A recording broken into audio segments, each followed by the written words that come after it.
Let us now begin the discussion of the sixth case affix, technically called genitive case in English. The main sutram which prescribes a Shashti Vibhakti is 2350, which reads Shashti Sheshe. The vritti of this sutram first tells us what is Sheshaha. Sheshaha is remainder. What is remainder? Uktadanyaha Sheshaha, other than what has already been told. That is remainder, that is what is remaining to be told. In the Ashtadhyayi, prior to this Sutram 2350, what has already been told is covered in the rules from 232. Prior to this Sutram 2350, that is up to 2349. 232 started by telling us Karmani Dvitiya. A second case affix is used to denote the object of an action.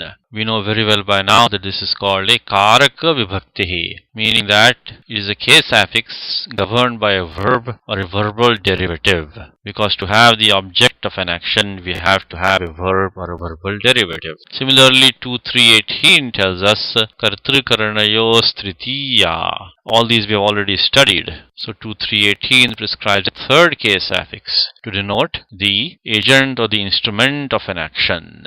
And so on and so forth. There are various rules which tell us which case affix is to be used to denote which karakam, a participant in the action. And then we also studied 2346, Pratipadhikartha Linga Parimana Vachana Matre Prathama, which prescribes the first case affix to denote Pratipadhikartha, simply the meaning of the nominal stem. So all this has already been told, it has already been taught in the Ashtadhyayi prior to 2350. Keeping this in mind, the vritti tells us that Sheshaha is Karaka Pratipadhikartha Vyatiriktaha Swaswami Bhavadi Sambandhaha Sheshaha. So Sheshaha is other than that expressed by a karakam, a participant in the action, and other than that of only the meaning of the pratipadikam, pratipadikartha. So any sense other than these two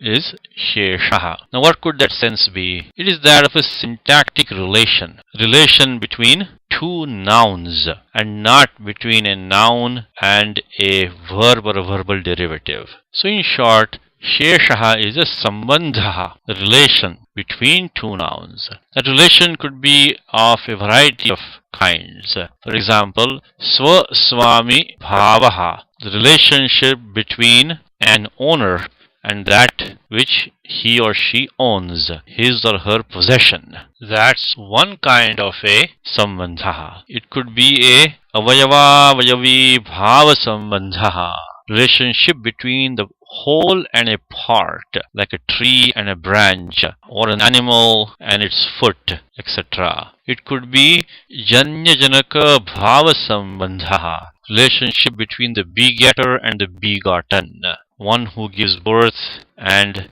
that which is born. There could be others too. For example, relationship between a thing and its material cause. For example, Hiranyasya kundalam, earring made of gold, and so on. Relationships could be of many kinds. These are only some examples here. Important fact is there is a relationship between two nouns and not between a noun and a verb or a verbal derivative. It is also not simply the meaning of the nominal stem. So that is what is defined as Sheshaha. Now the question comes that relationship between two nouns is Sheshaha. Now which of these two nouns should be taking the case affix? The answer to that is given in the note here. It is the qualifier, the Visheshanam, which takes the case affix, the sixth case affix, and not the one qualified, the Visheshyam. For example, when you consider the Swaswami Bhava Sambandha, relationship between the owner and the owned, example is Rajyaha Purushaha, a king's man. The man is being qualified by the king, by his relation to the king. Hence the qualifier Rajan takes the sixth case affix. So there is a man, and further information about the man is that he is the king's man. So the king is the one who's qualifying the man who's being qualified by his relationship to the king. So the one who's qualifying the king, which is denoted by Rajan. That takes the sixth case affix. Now why don't both take the sixth case affix? Because even though there are two nouns, the relationship is only one. So once the qualifier takes the sixth case affix, the one who's qualified doesn't take the sixth case affix because the relationship has already been expressed by the sixth case affix which is used following the qualifier. Similarly, in the case of avayava vayavi bhava sambandha, relationship between the whole and a part, taroho shakha, branch of a tree. The branch is being qualified by its relation to the tree. The tree is qualifying the branch.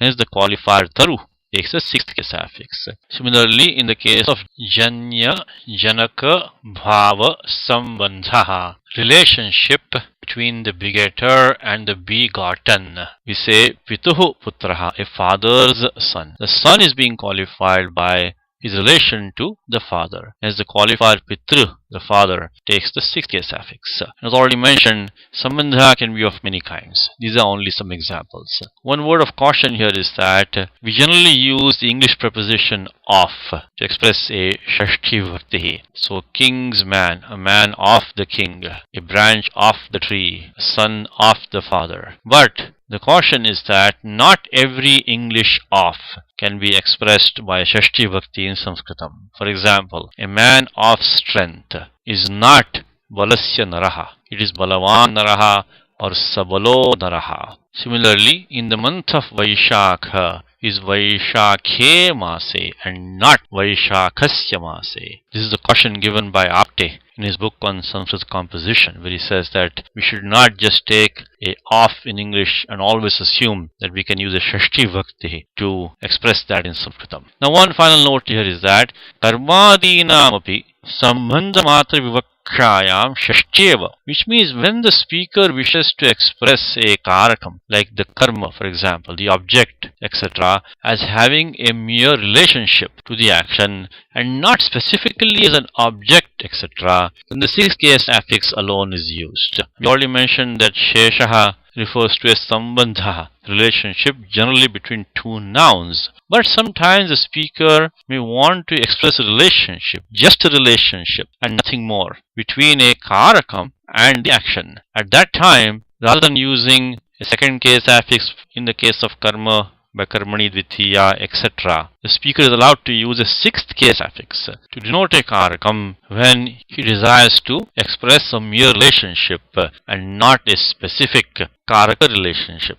For example, Bhaje Shambhosh Charanayoho, I perform the worship relating to the feet of Lord Shiva. The speaker does not wish to express the feet as specifically being the object of the action of worshipping. He simply wants to express the connection between the feet and the action. This is what is called as Sambandha Matra Vivaksha. One further note is that even though we say the Shashti Vibhakti may be used to denote any karakam, when there is Sambandha Matra Vivaksha, in practice it is mostly only the karma karakam which is thus expressed by a sixth case affix. And the last note here is from Apte's book, where he says that usages such as the one above, Bhaje Shambhosh Charanayoho, should be considered as deviations from usual practice and should not be imitated. So we should not be using a Shashti Vibhakti whenever we feel like it to denote any karakam. It is just that sometimes good authors may use it,